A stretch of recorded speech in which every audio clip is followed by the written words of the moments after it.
isama mo na yan. Nung araw na kumakain kami, ang nanay binibili ng 2 kilong baboy yan na may bunto, yung buntot, isinigang. Ngayon, ano, tawag nito? Yung gulay dyan ay na. Bago lang yan, kabibili lang yan. Itong baka. Kabibili lang yan. Naalala mo na naman ang aso mo. Tapos kako. Itong patis, lagay nyo na dyan. Wala. Ito, sweet and sour yan. Nakakain pa yan. Ngayon sabi ko, na ano, hanggang mamaya pa yan. Sabi ng nanay, sabi, bayaan mo nang kumain. Kumain ng kumain. Isa, bibili mo pa nga ng vitamins yan para makakain ng marami.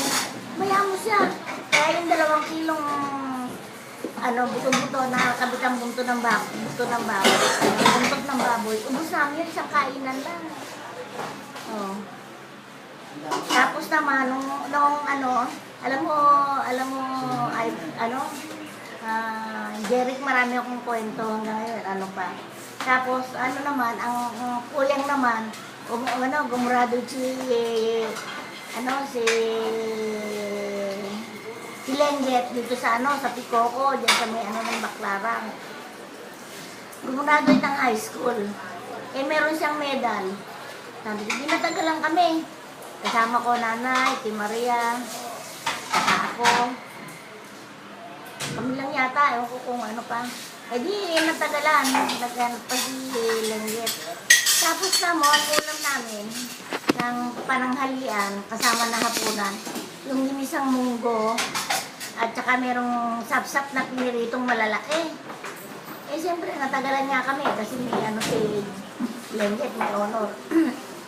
Kala mo, pagdating namin, yung yung ulam namin, nasa sa batalan. Yung batalan, yung hugasan ng plato. Wala pang kumita nung araw eh. Kala mo nando doon, ng kuyang. Sabi ng kuyang, siguro kaya kayo natagalan, napunta kayo sa Max. Sabi na, si Maria, ano gagawin namin sa Max? Kaya may honor si Lenget, kaya kami natagalan. Sabi niya gano'n.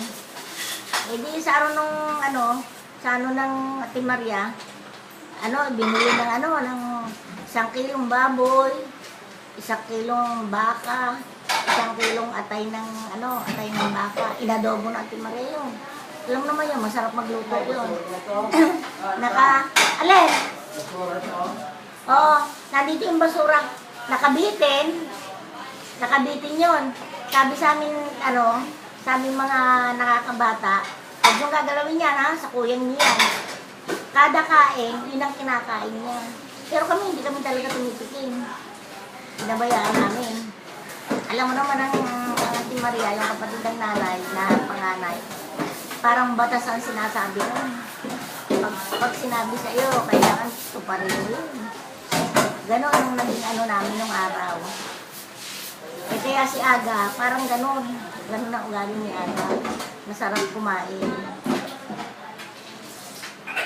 Ayun, pagka Oo.